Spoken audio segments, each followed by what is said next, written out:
교수님이 말씀하신 것처럼 그 대학교 아인슈타인 대학교 학생들이랑도 만날 수 있는 시간들이 있으면 진짜 재밌을 것 같아요. 네, 아무래도 이게 문화교류 프로그램이잖아요. 네, 그래서 맞아요. 기회가 된다면 네.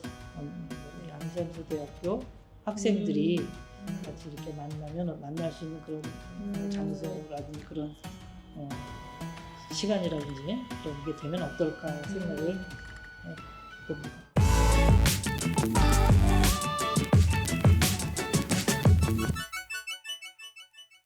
안녕하세요. 저는 조이윤입니다. 네, 이번에 아이쿠스에서 이집트 루트가 생겨가지고 저는 이집트 카이로에 와서 교수님을 만나서 이야기를 나눠보려고 하는데요. 짧은 시간이겠지만 교수님과 함께 짧게나마 이집트의 매력을 알아가보는 시간을 갖도록 하겠습니다.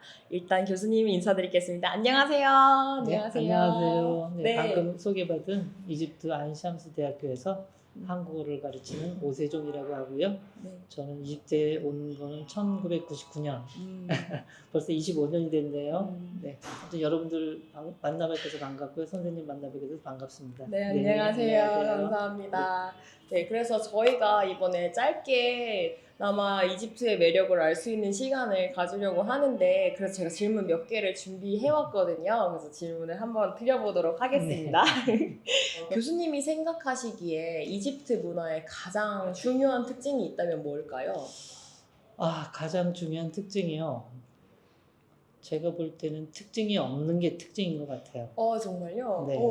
어떻게 그렇게 생각을 하셨어요? 왜냐하면 이집트 하면 보통 생각나는 게 피라미드, 스핑크스, 이집트 고대 문명과 문화잖아요. 네. 근데 이집트는 역사적으로 볼 때 이제 고대 세계에는 이집트만의 독특한 그런 문명과 문화가 있었고, 그 다음부터는 이제 그리스, 그 다음에 로마, 그 다음에는 이제 이슬람. 그래서 지금은 이슬람이 지금 이집트의 전체적인 종교가 되겠는데, 이제 여러 문화가 합해졌다는 얘기죠. 그러니까 우리 한민족 같은 경우에는 한민족이라고 하는 그런 독특한 문화를 가지고 쭉 이어져 오잖아요. 근데 이집트는 그렇지가 않고 파라오의 시대, 그리스 시대, 로마 시대, 이슬람 시대 이렇게 여러 세대의 외부 민족으로부터 파라오의 시대는 이집트의 오리지널 그런 민족이라고 보겠지만, 하지만 그 이후에 그리스나 로마나 뭐 이슬람이나 이런 세력들도 오스만 터키 이런 또 영국, 프랑스 이런 문화들에 의해서 지배를 약간씩 받았기 때문에 그런 여러 문화가 섞여가지고 이집트만의 독특한 그런 문화를 만든 것 같아요. 그래서 이집트 사람들은 자기네들의 문화가 뭐냐라고 이렇게 묻잖아요. 네. 궁금해요. 저처럼 얘기해요. 특색이 없다. 정말요? 네, 그래서 여러 문화가 한꺼번에 뒤섞였기 때문에 특색이 없다라고 그렇게 얘기하는 친구들이 많아요.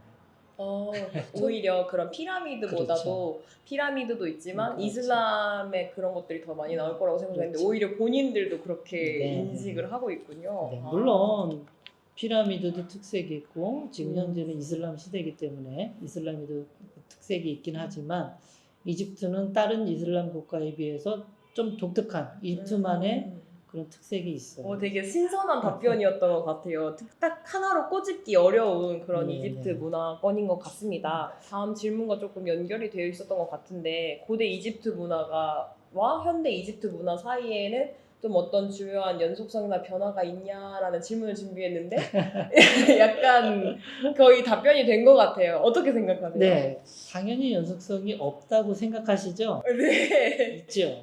있으니까. 네, 특히 어떤 부분이 있을까요? 음식 문화에서 많이 나타나는 것 같아요. 음식 문화. 음식 문화랑 또 샤머니즘적인 그런 문화에서 많이 있다고 저는 생각이 들어요. 그래서 음식 문화를 보면은 이집트 사람들이 가장 많이 먹는 빵 아이시라 그러거든요. 도톰하고 이렇게 밀빵 동그랗고 같은데. 밀빵 같이 그렇게 네네. 생긴 빵인데, 다른 어떤 이 중동 아프리카 아랍권에 가셔도 그런 독특한 그건 이집트만의 빵이에요. 그래요? 네네. 다른 나라에도 비슷한 게 있긴 하지만 그래도 이집트만의 그런 아이시라고 하는 빵인데, 혹시 이집트 박물관에 가보셨나요? 지금 최근에 개관한 거요? 최근에 개관한 것도 옛날에 있던 박물관도 그렇고. 저 어제 갔다 오긴 했어요. 최근에 그러시구나. 개관한 거. 네. 박물관에 가면 네. 이집트에서 옛날에 4,000년, 3,000년 전에 네. 먹었던 빵이 있는데 보셨나요? 아니요, 그거 못 본 것 같아요. 못 봤어요. 다음에 기회가 되면 한번 보세요. 거기 보면 네. 지금 먹는 빵처럼 이렇게 동그란 빵들이 있어요. 아 정말요? 그냥 3,000년 된 빵이 있어요.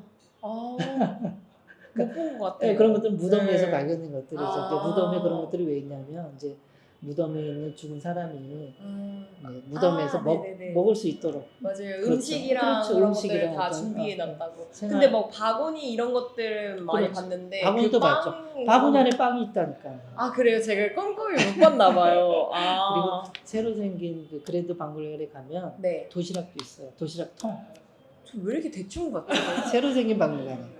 그러니까요. 그랜드 뮤지엄 거기 가셨어요? 아, 왜 못 보셨을까? 뭔가 시간이 짧다 보니까 아, 미라부터 봐야 돼, 미라부터 그렇죠, 봐야 돼 하면서 그렇죠. 약간 그러셨구나. 10번 방을 먼저 봤던. 그 안에 보면은 도시락도 통도 있어요. 음. 도시락도 그냥 우리나라 사각형 도시락통이 아니라 네. 어떤 동물들의 아, 모양을 진짜요? 가지고 있는 아. 도시락통도 있는데 오. 또 바구니 안에 빵도 들어요. 그런 오래된 빵들을 보면은 지금 먹는 빵이랑 유사한 빵들이 많아요. 아. 그래서 음식적인 면에서 옛날이나 지금이나 아. 많이 연속성이 있다라고 말씀드릴 수가 있어요. 아, 그럼 진짜 지금 오늘날에 먹고 있는 그런 이집트인들의 그 빵이 그렇죠. 사실은 몇천 년 전부터 그렇죠. 계속 똑같은 빵을 맞아요, 먹고 있었다는 게 네.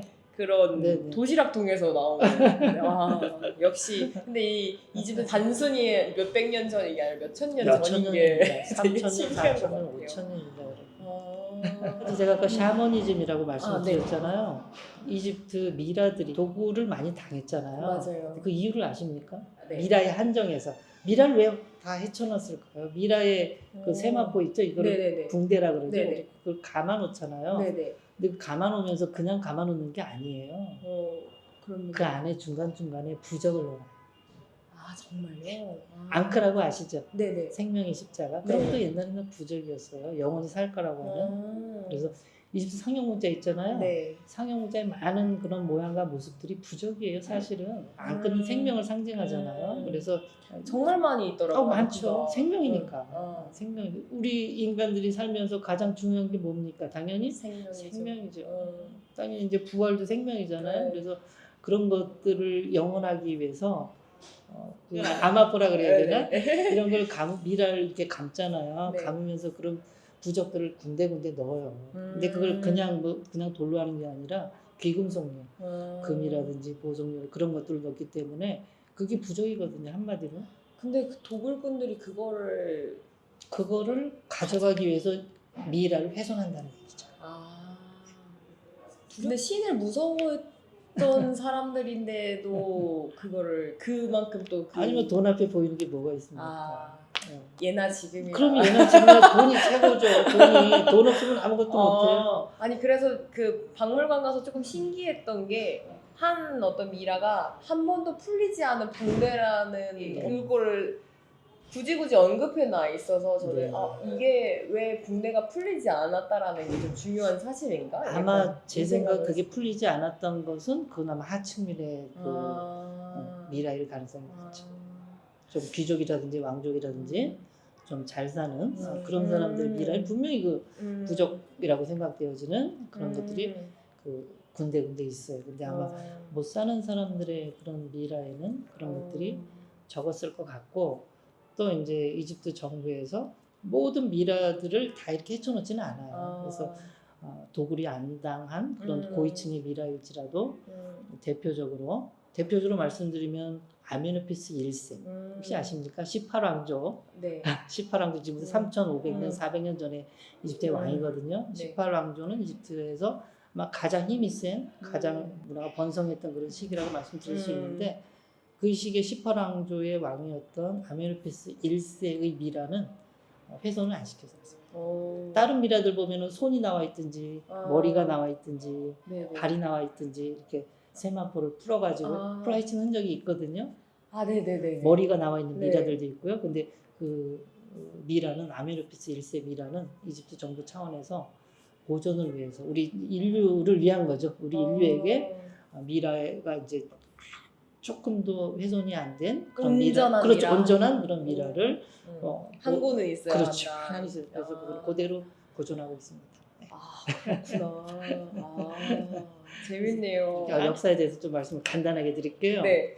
이집트 역사는 너무나 길잖아요. 네네. 그래서 우리나라처럼 뭐 조선시대, 고려시대 네. 이렇게 나눈다는 거는 좀 무리가 있어서 일단 이렇게 제가 지금 말씀드리는 이집트의 그 역사를 나누는 이런 것도 좀 무리가 있어요. 맞아요. 있지만 그래도 처음 이렇게 접하시는 분들한테 무리 없이 제가 좀 알려드리기 위해서는 이집트는 일단은 파라오 시대, 그리스 로마 시대, 회교 시대 이렇게 보면 될 것 같아요. 파라오 시대는 파라오 아시죠? 네. 파라오의 뜻은 큰 집이라는 뜻이에요.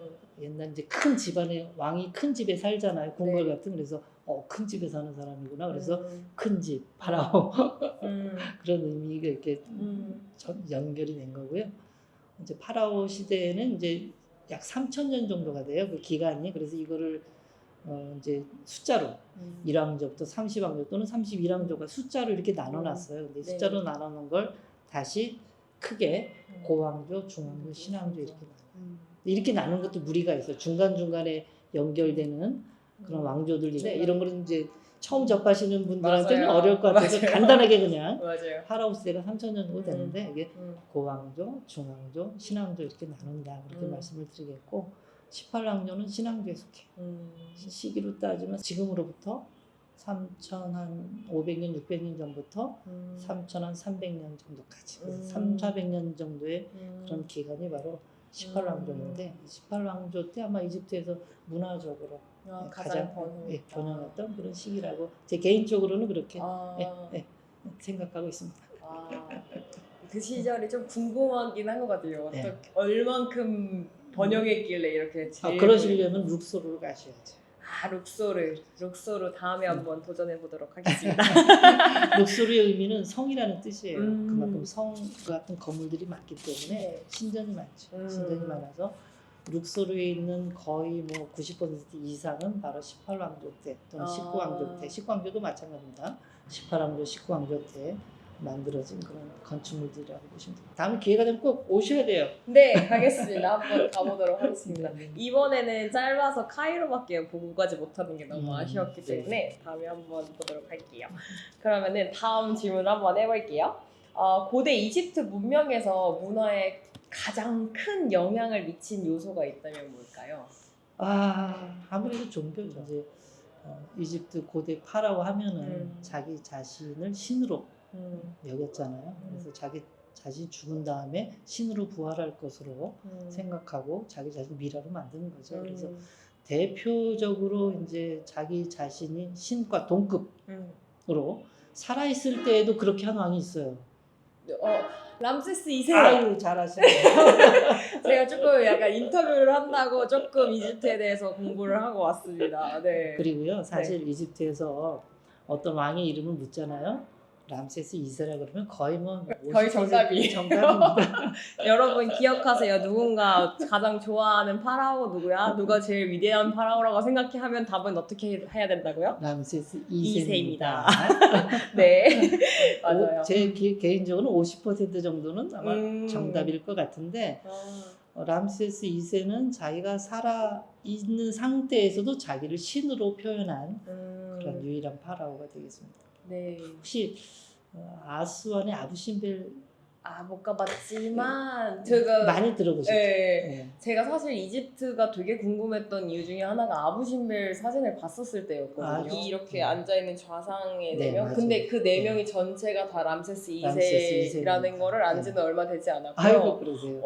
저는 당연히 어떤 이집트의 신들 중에 하나인데 자신을 신격화한 람세스 2세라는 거는 최근에 알게 됐어요. 네, 다행입니다. 네. 람세스 2세가 그 아부신벨 신전의 그 안에 들어가 보시게 되면은 지성소가 있는데 지성소는 이제 맨 안쪽을 얘기해요. 그건 굴입니다. 안굴.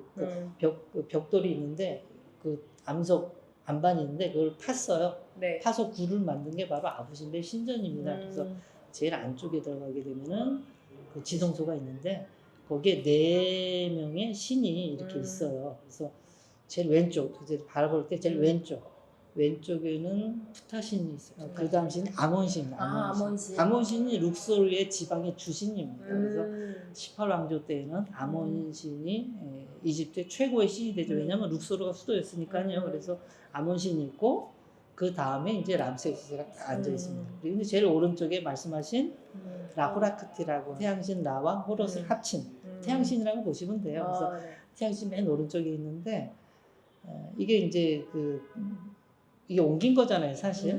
원래 위치는 아닙니다. 원래 위치는 약 210m 정도 앞으로 나가야 되는 거고 65m 정도 밑으로 내려가야 돼요. 그 위치가 바로 원래 위치였는데 이제 나세르호스 아스완 하이댐 아시죠? 네. 이제 그 댐이 건설되면서 이게 수몰 아. 될 위기에 있었던 것을 유네스코를 비롯한 국제사회에서 많은 지원을 통해서 지금 위치로 옮긴 거죠. 근데 지금 위치로 옮기기 전에 있잖아요. 옮기기 전에 매년 2월 22일이랑 10월 20일 즉 충분 한 달 전, 그렇죠? 추분 한 달 후죠. 네네. 그렇죠? 2월 22일, 아. 10월 20일 요 정도 됐잖아요. 네네네. 그래서 그 전후를 기간으로 해서 태양빛이 비칩니다. 태양이 아침에 동이 틀 때 네네네. 태양빛이 비치는데 그 빛이 이제 지성소까지 들어와요. 아 정말요? 그리고 그 딱 1년에 그 이틀만. 이틀만. 희한하죠? 그럼 그 시간에 맞춰. 그걸 어떻게 맞췄냐 말이에요. 와. 이 그 시절에. 예, 그 시절에. 그래서 진짜 이제 것들 미스테리한 거죠. 맞네요. 근데 미스테리한 게 아니에요, 사실은. 이집트는 그걸 맞췄다고 생각하시면 돼요. 이집트는 그 또 태양력과 태음력이 있잖아요. 사실 농사를 짓기 위해서는 어느 정도 태양력과는 맞춰야 돼요. 우리도 윤달이 있잖아요. 네네. 윤달이 있어도 양력과 음력을 맞추잖아요. 이집트는 옛날부터 그랬어요. 맞아요. 그래서 지금도 뭐 아까 연속성 있냐라고 말씀을 하셨는데 지금 이집트 농부들 있죠? 네. 옛날 이집트 고대에서 만든 태음력 있잖아요. 네. 그걸 가지고 농사 지어요. 오. 대단하지 않습니까? 와 진짜요. 네. 약간 진짜 몇천 년의 지혜가 계속 맞아요. 이어져 몇천 년의 오는, 지혜를 지금의 이집트 농부들이 그걸 기준으로 농사를 짓고 있다니까요. 오, 되게 그거는 진짜 몰랐던 사실이어가지고 뭔가 그런 관련점을 또 알아보고 싶네요. 그래서 이제 그 아부시밀 신전에 그 4명의 신이 이렇게 있었다 그랬잖아요. 네. 근데 매년 옮기기 전에 매년 2월 20일, 10월 20일 이렇게 해서 햇빛이 들어오는데 아침 동이 틀 때요. 다른 때는 안 들어와요. 들어오는데 맨 끝에 있는 푸타신 있죠. 네. 왼쪽에. 왼쪽. 그렇죠. 얘는 빛이 안 들어와요. 어둠의 신. 어둠의 신. 어떻게 이걸 맞췄을까요? 와, 그 각도를 어떻게 맞췄을까요? 와, 진짜 신기하다. 진짜 신기하죠. 그리고 이제 그 입구에서 입구가 60m 정도 돼요. 60m 정도. 58, 정가 58m인데 60m 정도 되는 그거를 매년 2번 맞춰서 그렇게 해놨는데 그걸 말씀하셨지만 소름 돋았어요. 소름 돋죠. 네, 그리고 또 진짜 중요한 소름 것은 돋았어요. 뭐냐면은 람세스 2세가 신 중에 신이라는 거죠. 어. 3명이 가운데 있잖아요. 빛이 비추는 3명이 가운데. 와. 아주 당연히. 그래서 3명 중에 빛이 들어오는데 가운데 있다. 아, 저는 오히려 그 앞에도 4명이 있고 안에도 4구조가 있다고 해가지고 뭔가 짝수가 그 이집트의 그건 줄 알았는데 약간 네. 탑 오브 탑 자기가 최고 중에 그렇죠. 최고의 탑 오브 신이다라는 탑을 빛으로 또 증명해 준 거잖아요. 빛으로. 고대의 어떤 모든 문명권에서 태양은 가장 큰 그렇죠. 신인데 당연하죠. 가장 큰 신이 네. 1년에 2번 네. 비추는 자기가 그곳에서 가운데. 자신이 가운데에 받는다. 아, 네, 엄청난 자신감과 그런 네. 자아도취가 자기는 있었던 거 신이라는 같은데, 네, 제가 이런 말씀을 드려도 될지 모르겠는데 네. 람세스 2세는 아마도 컴플렉스가 있었어요. 왜요? 어떤 왜냐면 컴플렉스가 있었어요? 람세스 2세의 아빠가 세티 1세고 네. 세티 1세의 아빠가 람세스 1세거든요. 근데 람세스 1세가 할아버지죠. 이 할아버지는 장군 출신이에요. 그래서 전쟁을 하면서 이제 아시아 쪽에 전쟁을 하면서 이제 그 아시아 쪽의 여자랑 결혼을 했고 또 전쟁을 하면서 정복하잖아요. 정복하니까 정복자로서의 많은 여자들을 이렇게 아내로 이렇게 맞이하잖아요. 근데 이 세티 1세가 바로 람세스 1세 아들인데 네. 그 아들이 바로 아시아 쪽의 여자랑 낳은 아들이 세티 1세입니다. 그래서 세티 1세는 오리지널 이집트 정통 핏줄이 아니라는 거죠. 그래서 람세스 2세는 자기 아빠가 그렇기 때문에 자기도 그렇다는 얘기죠. 그래서 자기 핏줄에 대한 오리지널 이집트 핏줄이 아니라고 하는 그런 컴플렉스가 있었기 때문에 제 생각입니다. 다른 어떤 이집트의 파라오들보다 과시욕이 있었어요. 결핍으로서 그렇죠. 나오는 어떤 네, 컴플렉스를 덮기 본인을 위한. 증명하기 위한 그렇죠. 어떤 그런 많은 방법들 중에서 자신을 계속 더 신격화하는 어떤 그렇죠. 당면으로 나아갔을 거라는 그렇죠. 말씀이시죠. 그렇죠. 아마 이건 뭐 제 생각인데 뭐 근데 이거 동의하는 근데- 분도 있고 동의하지 않으시는 분도 있지만 음, 저는 개인적으로는 그렇게 생각을 합니다. 저도 그랬을 것 같다. 만약에 이 배경을 알았다면 그렇게 생각했을 것 같아요. 그런 거 같은데요. 람세스 2세는 네. 뭐 대단한 왕입니다. 대단한 네. 왕이고요. 뭐 어쨌든 변명의 여지가 50%는 없고요. 정답으로 가져갈 수 있는. 네. 람세스 2세는 음. 약 66년 또는 67년간 왕이 있었고요. 92세까지 살았어요. 그 당시에 보통 왕들의 평균 그 수명이 한 50세, 60세 정도거든요. 근데 90세 넘게 살았다고 하는 것은 굉장히 장수한 네. 또 왕이었고 또 룩소리에 안 가보셨지만 룩소리에 있는 왕들의 계곡에 네. 람세스 2세 무덤도 있고 여러 왕들의 그러니까 18, 19, 20왕조의 왕들의 그런 무덤들이 있거든요. 룩소리에 네. 왕들의 계곡에 가보시게 되면은 람세스 2세 무덤 크기와 다른 무덤의 크기를 비교할 수가 없어요. 엄청나게 커요. 부활을 믿었지만 정말 그렇게 살아야 되는데 멋있는 삶을 살고 갔네요. 네. 네. 그럼 다음 질문 한번 해보도록 하겠습니다. 고대 이집트의 예술, 건축, 문학 등이 오늘날 이집트 문화에는 또 어떤 영향을 어떤 영향을 끼쳤을까요? 솔직히 네. 예술에 대해서는 제가 크게 뭐 말씀드릴 그럴 부분은 없을 것 같고요. 건축에서는 많은 발달을 이룬 것 같아요. 그래서 룩소르를 비롯해서 아부신베를 비롯해서 이집트에 있는 고왕조, 중앙조, 신앙조의 이런 그 건축들을 보면 기둥들이 있잖아요. 혹시 기둥이 많은 그런 신전이 어디 있는지 세트. 그 여왕의 그 신전 말씀하시는 거 아니에요? 아니에요. 그 기둥 말고 카르낙 신전. 못 들어보셨어요? 못 들어봤어요. 아니 카르낙 신전을 왜 모르실까요? 네. 카르낙 못 신전은요. 들었습니다. 아마 전 세계에서 규모가 가장 크고 가장 살짝 오래된, 그런 것 네, 같아요. 가장 오래된 신전군이라고 보시면 돼요. 아. 룩소르에 있는 신전인데 룩소르의 그 당시에 주신이 아몬신이라 그랬죠. 아몬과 무트와 콘수, 아빠, 아내, 아들이에요. 신들도 다 이렇게 아빠, 아들, 아내가 맞아요. 있어서 그 세 신을 위한 그런 신전이지만 룩소르의 주신 아몬 신전을 위한 신전군이거든요. 물론 다른 신전도 조그맣게 있지만 아몬 신을 위한 신전인데 이게 뭐 한 시대에 만들어진 게 아니고 여러 시대에 걸쳐서 몇백 년에 걸쳐서 우리 아빠가 이제 아몬신에게 아몬신 잘 보여주세요라고 해서 어떤 걸 지어놨어요. 또 그러면 또 그 아들도 아몬신에게 또 그 아들의 아들 계속 몇백 년을 거쳐서 몇 대를 거쳐서 아몬신에게 잘 보이기 위해서 신전을 지어놨죠. 신전이라든가 어떤 건축물들을 그 안에 지어놨죠. 제 개인적으로 전 확실한지 안 한지 모르겠지만 제 개인적으로 그렇습니다.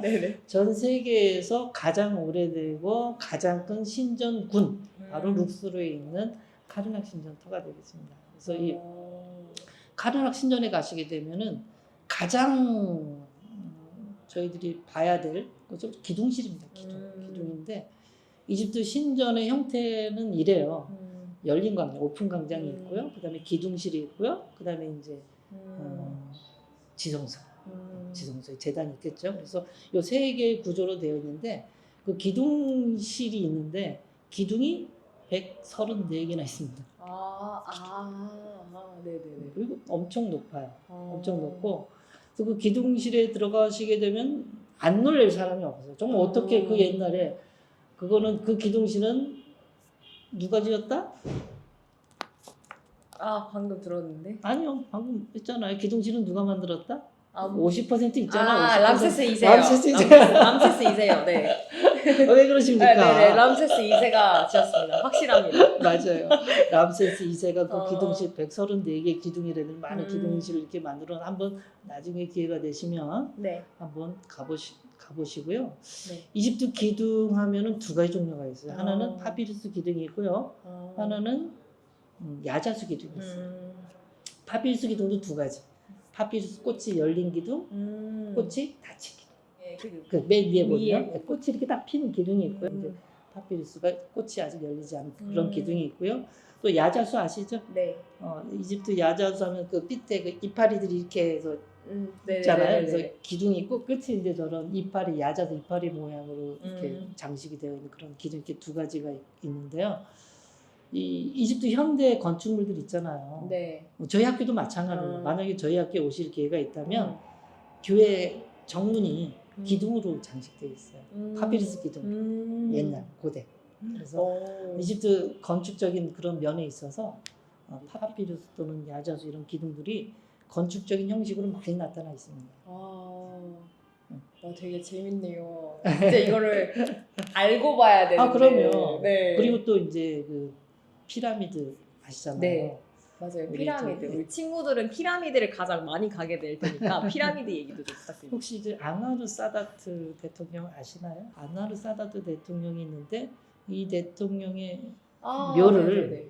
피라미드 양식으로 만들어놨어요. 정말요? 저희 이제 우리 이제 진행자님께서 이제 좀 이따 공항에 가시잖아요. 네. 가실 때 거기를 아마 안 지나치실 거예요. 네네네. 거기도 공항으로 가는 길인데 동선이 아마 그쪽으로는 안 갈 것 같은데 이제 공항에 가다 보면 공항 근처에 삼각형으로 되어 있는 돌은 아니고요. 아무튼 그렇게 되어 있는 양식의 그런 어떤 군인들도 딱 지키고 있죠. 그래서 그런 양식이 있는데 그 아나드 사다트 대통령의 묘가 되겠습니다. 그래서 그런 양식도 있고요.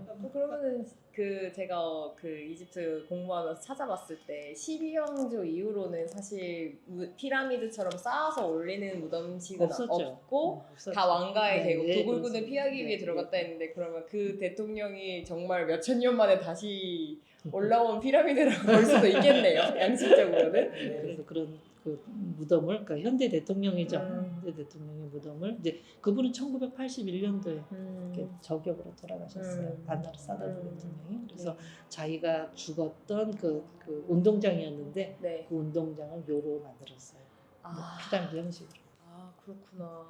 진짜 이거는 알기 쉽지 않은 진짜. 아니요, 거기 공항으로 가다가 보면 아무튼 피라미드 비슷한 게 보일 때가 있어요. 그러면 저거는 그거다라고 생각하시면 될 것 같아요. 약간 알쓸신잡처럼 이거 알아두면 언젠가 말해볼 수 있는 좋은 아이디어가 하나 생겼네요. 네, 그러면 저희 다음 질문으로 한번 넘어가 볼게요. 이제 이집트는 여러 민족이랑 또 종교가 공존하는 사회잖아요. 그래서 이집트 사회의 문화적 다양성은 어떻게 좀 표현이 되고 있나요? 문화적 다양성이요. 지금은 이슬람교가 그래도 90%라고 듣긴 했는데, 그래도 인종적인 다양성은 좀 많은 것 같아요. 인종적인 다양성은 많죠. 왜냐하면 제가 말씀드렸지만 이집트가 이제 파라오 시대 다음에 그리스 시대, 로마 시대 있잖아요. 이때 많은 사람들이 이집트로 넘어왔어요. 마케도니아 처음에 이제 알렉산더 대왕이 기원전 332년에 이집트에 들어와서 정복을 하고 그다음 마케도니아였죠. 마케도니아였는데 이제 알렉산더 대왕이 갑자기 9년 후에 죽잖아요. 열병으로 바벨론에서. 근데 아마 제 생각에는 아마 저기 말라리아가 아니었나. 제 개인적인 생각은 그렇습니다. 아마 열병이었으니까 그래서 전국 전쟁을 하다가 중간에 그렇게 죽었잖아요. 그래서 그게 이제 후에 이제 그리스가 되고 그래서 이제 그걸 그냥 마케도니아 뭐 그렇게 그리스로 그냥 얘기를 그레코 그리스로 그레코로마 그렇게 얘기를 하는데 이제 그 당시에 많은 그리스 사람들이 이집트에 넘어와서 지금으로 치자면 이민이죠, 뭐 이민을 많이 정착을 하면서 살았어요. 또 그런 민족들이 있고 또 로마 시대 그리스가 이제 그 마지막 이집트 그리스의 여왕 클레오파트라 7세죠. 7세인데 클레오파트라 7세가 아마 기원전 30년 이제 자기가 이제 독으로 독살해서 죽는데 자살하잖아요. 그리고 나서 이제 이집트가 이제 로마의 그런 그 지배에 들어가죠. 그래서 그 로마 시대 이후로 또 로마에서 많은 사람들이 이태리 사람들이 이집트에 이주라 그럴까요? 그 당시 이민이라고 좀 이상하네요. 그래서 이주를 해서 살았어요. 그래서 이집트는 그리스 사람들도 많았었고 로마 사람들도 많고 그래서 여러 가지 인종적으로 다양한 그런 게 있었는데 하지만 중요한 게 뭐냐면은 그리스 사람도 그렇고 알렉산드리아 대왕도 그렇고요. 또 로마의 황제가 다 그런 건 아니지만 로마의 황제의 일부분은 자기가 이집트의 파라오라고 얘기를 했어요. 이집트는 희한하게 문화가 정복을 하잖아요. 맞아요. 외부에서 정복을 하잖아요. 그럼 나는 외부 민족의 그 나라의 왕이 아니라 나는 누구다? 파라오. 이집트의 파라오다. 이집트는 이끄는 그런 매력이 있었던 것 같아요. 다 그런 건 아니지만 정복한 대다수의 정복 군주들이 이집트에 들어와서 이집트화 되었다라고 할까요? 그래서 이집트는 특별히 뭐 어떻게 하면 저 사람들이 우리의 왕이라고 그러고 저 사람들이 이집트 사람이라고 그러는데 우리가 괜히 말릴 필요가 있을까요? 없을까요? 없죠. 기원전부터 다양한 인종들이 섞여서 살았기 네, 때문에 네, 사실 네. 현대에 있어서 우리가 네. 다양한 인종이야라는 거에 대해서 아무런 아무런 특별하게 거리낌 없이 생각할 특별하게 여지가 없이 하나도 없다라는 그냥 뭐 거죠. 자연스럽게 이렇게 연결이 되는 것 같아요. 처음에 또 말씀드렸지만 이집트 문화의 가장 중요한 것은 여러 민족, 여러 문화가 한꺼번에 이렇게 융합된 그런 문화다라고 처음에 제가 네네. 서두에 말씀드렸잖아요. 네. 그런 걸 생각하면은 그렇게 연결이 되는 것 같습니다. 맞아요. 감사합니다. 아이 뭐. 네, 그리고 또 궁금한 점이 이제 어쨌든 제가 로마 같은 이런 역사 도시에 가면 좀 느끼는 점들이 하나가 있다면 뭔가 와, 이렇게 몇천 년 전 것들이 그냥 이곳에 그대로 있는 네. 거잖아요. 몇천 년 네. 전에도 있었고 네. 오늘도 있는 건데 그곳에서 사는 젊은 청년들은 이런 거를 어떻게 보고 자랄까라던가 어떤 생각을 가지고 있을까 이런 것도 되게 궁금했거든요. 그래서 이집트도 마찬가지로 이집트의 젊은 세대는 좀 전통과 현대 문화 사이에서는 어떤 그런 균형을 잘 맞추고 있나요? 또 학생들을 직접 가르치시기도 하시니까. 사실 제가 우리 이집트에서 대학생들에게 이집트 대학교에서 한국어를 가르치고 있거든요. 네. 가르치고 있는데 학생들한테 직접적으로 그냥 물어봤어요. 여러분 이집트 사람으로서 자긍심이라든지 궁금해요. 이집트의 고대 문명과 문화에 대해서 어떻게 생각하느냐 그런 네. 데에 대한 자부심이 있느냐 물어봤는데 실망스러운 답을 제가 드릴 것 같은데 네. 사실 그런 거에 대한 큰 자부심은 크게는 없는 것 같습니다. 아, 그렇구나. 네. 그러면은 자신을 이집트인이라고 소개할 때 막 어떤 걸 먼저 말을 해요? 약간 난 이집트 사람이야 하고 뭐 다른 소개를 덧붙이는 것들이 있나요? 그래서 저 같은 경우에는 이제 우리 한국 사람이 네, 피라미드, 스핑크스 이게 평생에 한 번 보는 게 소원이다. 맞아요. 그렇게 얘기하면 저는 이집트 피라미드와 스핑크스가 있는 나라에서 온 누구누구입니다. 이렇게 소개를 하더라고요. 아, 그래요? 이제 거의 떠먹여줘야지 그제서야 그런 답변들이 나오는 거구나. 근데 아시겠지만 상당수 많은 이집트 사람들이 우리나라도 마찬가지고요. 네. 신라의 경주에 우리나라 사람들이 많이 가봤을까요? 그렇진 똑같아요. 않죠. 네. 한국의 서울에 사는 사람들이 남산에 많이 올라가 봤을까요?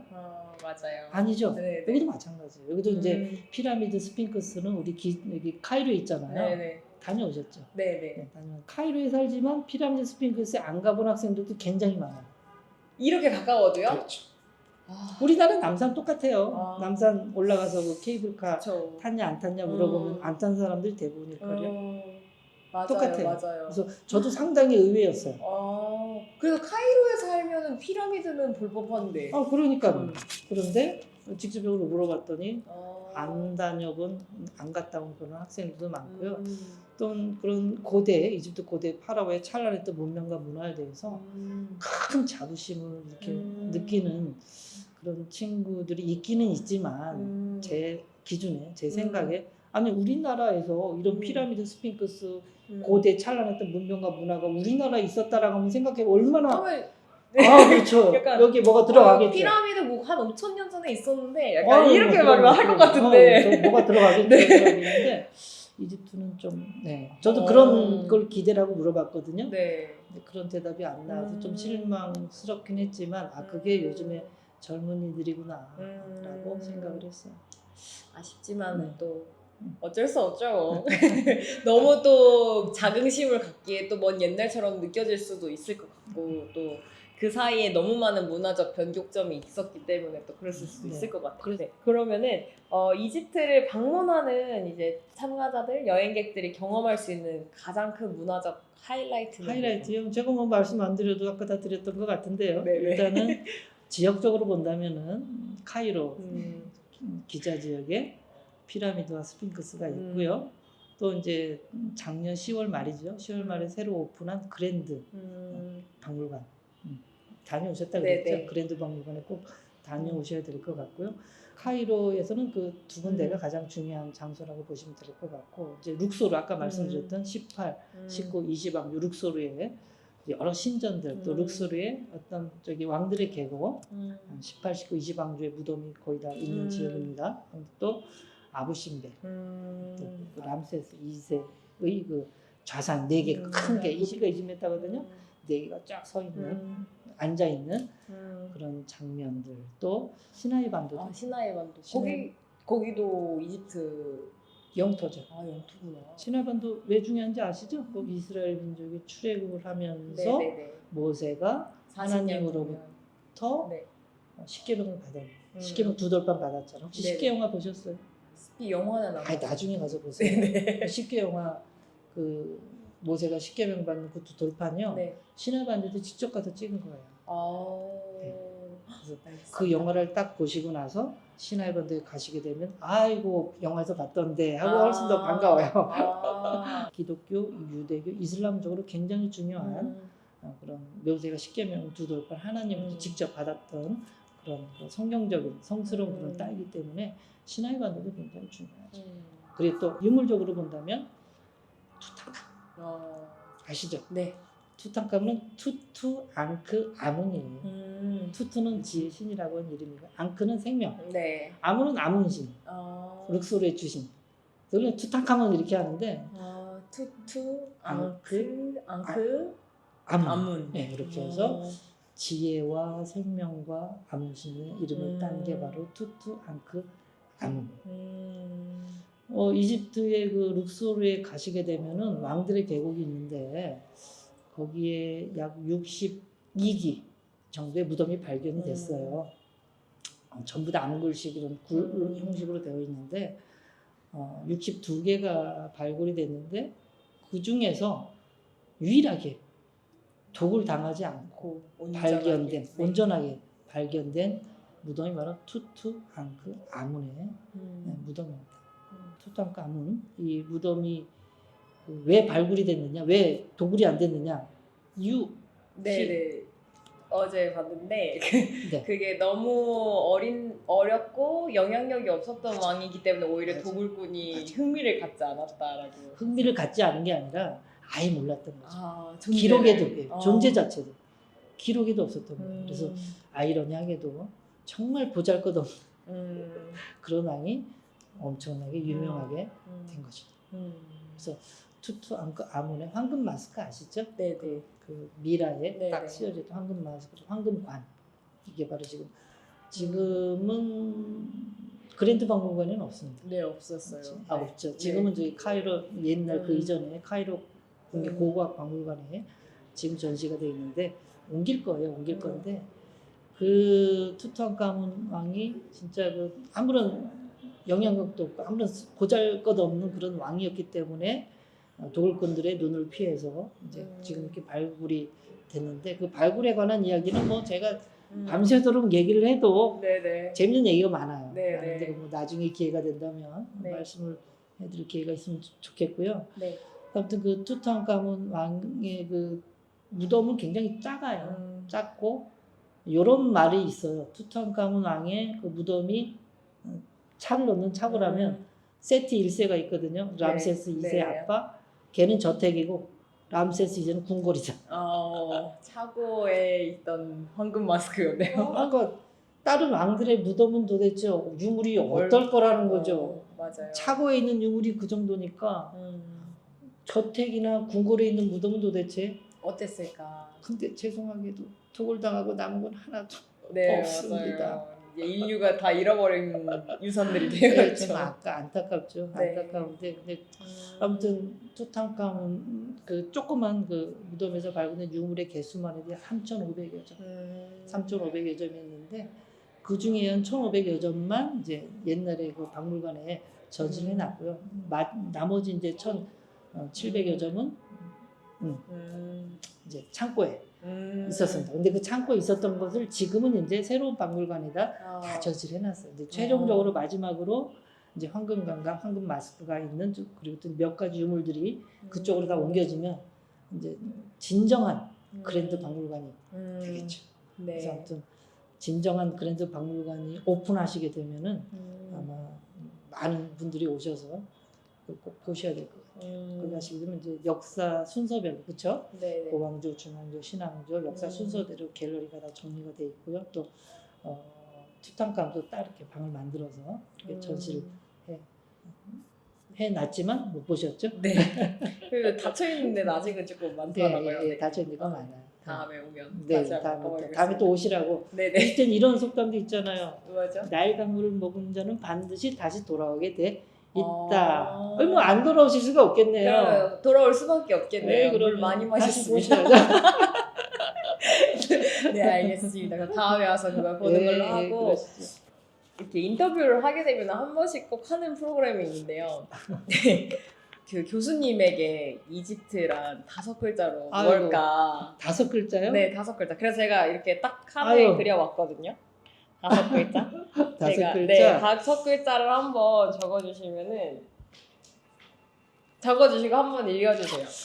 기, 회, 의, 땅이다. 오. 그렇게 쓰고 싶어요. 이집트는 저에게 기회의 땅입니다. 왜 기회의 땅이죠? 제가 1999년도에 와서 지금 뭐 이집트 국립대학교죠. 대학교에서 한국어의 교수로 활동할 수 있었던 게 이집트였기 때문에 가능했던 것 같고요. 그래서 저는 이집트가 기회의 땅이라고 생각이 듭니다. 알겠습니다. 감사합니다. 아유, 제가 감사합니다. 아까 교수님이 말씀하신 것처럼 그 대학교 아인샴스 대학교 학생들이랑도 만날 수 있는 시간들이 있으면 진짜 재밌을 것 같아요. 네, 아무래도 이게 문화교류 프로그램이잖아요. 네, 그래서 맞아요. 기회가 된다면 네.